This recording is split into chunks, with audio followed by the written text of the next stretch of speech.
বাংলাদেশের নাগরিক ভারতের কলেজের পরিচালন সমিতির সভাপতি, নামের পাশে লেখা রয়েছে বিধায়ক। এই অভিযোগ নিয়ে সরব হয়েছে শাসক বিরোধী উভয় পক্ষই। উত্তর 24 পরগনা জেলার বনগাঁ দক্ষিণ বিধানসভার বিধায়ক স্বপন মজুমদারের করা মামলায় হাইকোর্টের নির্দেশে বাংলাদেশের নাগরিক আলো রানী সরকার এদেশের কলেজের পরিচালন সমিতির সভাপতি। পাশাপাশি বিধানসভা ভোটে হেরে যাওয়া তৃণমূল প্রার্থীকে সরকারি নির্দেশিকায় মিথ্যে এমএলএ পরিচয় দিয়ে কলেজের পরিচালন সমিতির সভাপতি করার অভিযোগ এনে সরব হয়েছেন কলেজের বর্তমান ও প্রাক্তন ছাত্রছাত্রী থেকে শাসক ও বিরোধী উভয় পক্ষ। উত্তর 24 পরগনা জেলার নহাটা যোগেন্দ্রনাথ মণ্ডল স্মৃতি মহাবিদ্যালয়ের এমন ঘটনায় শোরগোল পড়েছে। অভিযোগ 2021 সালে শিক্ষা দপ্তরের পক্ষ থেকে বিধানসভা ভোটে পরাজিত তৃণমূল প্রার্থী আলো রানী সরকারকে এই কলেজের পরিচালন সমিতির সভাপতি করা হয়।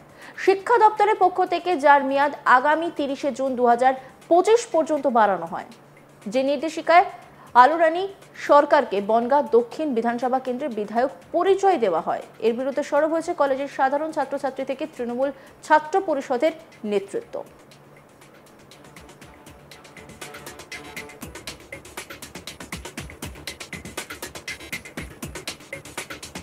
টিএমসিপি ইউনিট সদস্য দেবদূত সিংহ তিনি ঠিক কি বলেছেন শুনবো। আমরা আজকে সমাজ মাধ্যমে দেখাচ্ছি, গণমাধ্যমে দেখাচ্ছি। এই কাগজটার বিষয়বস্তু একটু আগে প্রথমে বলি। এই কাগজটা 28 আগস্ট 2021-এ বিকাশ ভবন থেকে আমাদের কলেজের তৎকালীন প্রিন্সিপাল যে ছিলেন তার কাছে এসেছিল।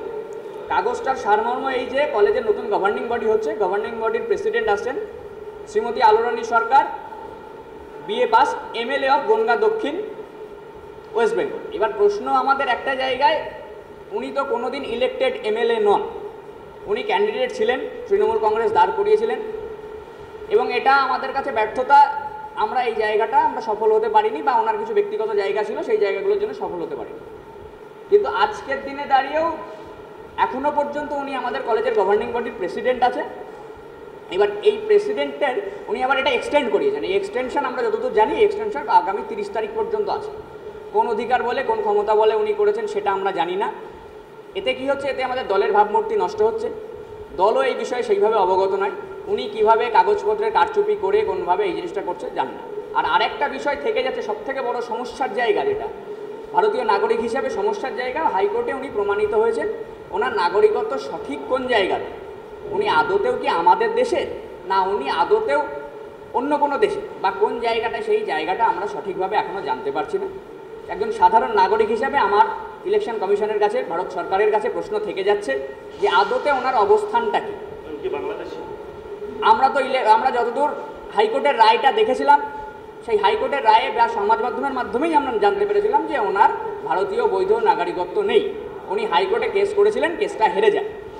উনি তার জন্য অনেকটা দূর গেছিলেন, তার পরবর্তীকালে কোনো কিছু হয়নি। কিন্তু সেটার থেকে বড় সমস্যা, আজকে আমরা যে সাধারণ ছাত্রছাত্রীরা, সেই সাধারণ ছাত্রছাত্রীরা খুব সমস্যার মধ্যে পড়ছি। কারণ একজন গভর্নিং, অর্থাৎ একজন পরিবারের প্রধান যদি তার ভিতরে কোনো ছলচাতুরি থাকে, তার ভিতরে যদি তার স্বচ্ছতার অভাব থাকে, সেখানে সমস্ত পরিবার অস্বচ্ছতার ভিতরে পড়ে। আর সবথেকে আমরা এই প্রান্তিক যে জায়গায় থাকি, এটা উচ্চশিক্ষার আমাদের একটা মাত্র প্রতিষ্ঠান। এই প্রতিষ্ঠান যদি কালিমালিপ্ত হয়, এতে আর কারোর কিচ্ছু না। এখানে আমাদের উত্তরসূরি, আমাদের বর্তমান প্রজন্ম, আমাদের ভবিষ্যৎ প্রজন্ম কালিমালিপ্ত হচ্ছে। ওনাকে আজকে আমি প্রথম সমাজ মাধ্যমকে জানাচ্ছি এরকমটা নয়। আমি ওনাকে নিজে ব্যক্তিগতভাবে ভদ্রতার সঙ্গে ওনাকে জিজ্ঞেস করি যে ম্যাডাম বিষয়টা কি, এই কাগজটা পাওয়া গেছে, এই কাগজটার সত্যতা কি আছে, বা সর্বৈব মিথ্যে এই কাগজটা। উনি বললেন এই বিষয়টা যে তোমাকে দিয়েছে, যার কাছ থেকে বেরিয়েছে সেটা দেখো। পাশাপাশি বনগাঁ দক্ষিণ বিধানসভার বিজেপি বিধায়ক স্বপন মজুমদার দাবি করেন আলো রানী সরকার বাংলাদেশি। এই মর্মে হাইকোর্টে তিনি মামলা করেছিলেন, যেখানে প্রমাণ হয় আলো রানী সরকারের বাংলাদেশের ভোটার তালিকায় নাম আছে। কিভাবে একজন বাংলাদেশের নাগরিক এদেশের কলেজের পরিচালন সমিতির সভাপতি হতে পারেন, তা নিয়ে প্রশ্ন তুলেছেন বিধায়ক স্বপন মজুমদার। বিজেপি বিধায়ক স্বপন মজুমদার কি বলছেন শুনব। ইতিমধ্যে আমি শুনেছি কলেজের পক্ষ থেকে একাধিক স্টুডেন্টরা আমার কাছে এসেছে। তাদের বক্তব্য, কি করে একজন বাংলাদেশি নাগরিক এখানে তৃণমূলের প্রতীক চিহ্নে দাঁড়িয়েছে, হেরেছে, এখানকার ভোটার না, অথচ সে নহাটা যোগেন্দ্রনাথ স্মৃতি মহাবিদ্যালয়ের প্রেসিডেন্ট কি করে থাকে, এবং বিগত 3 বছরে সে প্রেসিডেন্ট হওয়ার সুবাদে মাত্র একবার এসেছে। তৃণমূল কংগ্রেস মানেই জালিয়াতি, তৃণমূল কংগ্রেস মানেই চিটিংবাজ, চোর, এটা আরেকবার প্রমাণ হলো। তো তৃণমূল কংগ্রেসের এই নেতা আমার অ্যাগেনস্টে মামলা করেছিলেন একটা, সেই মামলার রায় স্বরূপ মহামান্য আদালত সিঙ্গেল বেঞ্চ সেটা খারিজ করে দেয় এবং তাকে বাংলাদেশি বলে।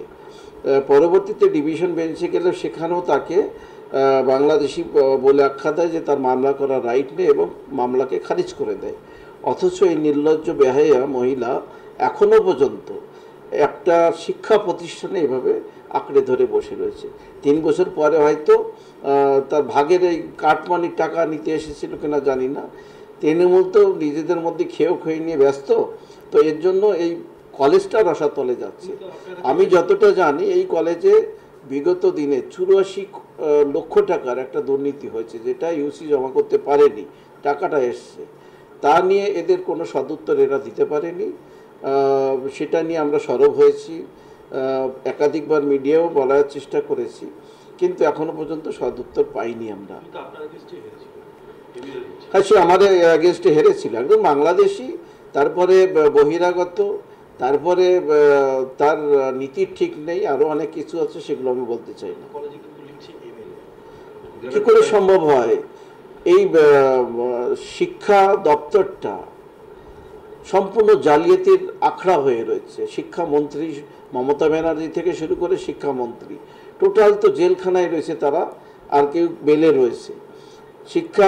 শিক্ষকরা রাজপথে রয়েছে চাকরিহারা হয়ে, অযোগ্যদের চাকরি দিচ্ছে। এদের দ্বারা আর কী আশা করতে পারে পশ্চিমবঙ্গবাসী?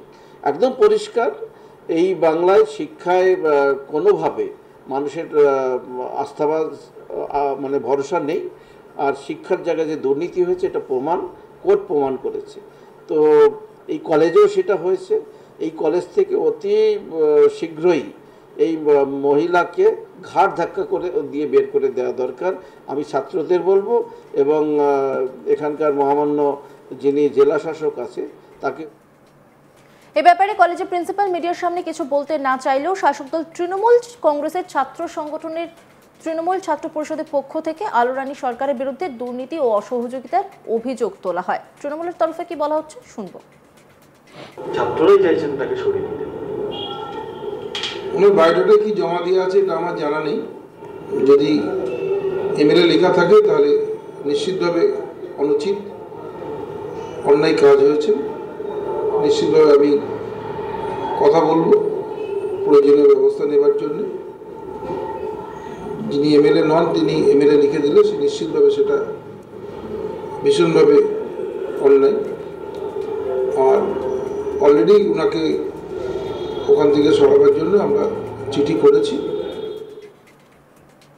অন্যান্য খবরের আপডেটের জন্য অবশ্যই নজর রাখুন আজ তাক বাংলার ইউটিউব স্ট্রিমিংয়ে। লাইক, কমেন্ট, শেয়ার এবং সাবস্ক্রাইব করতে ভুলবেন না।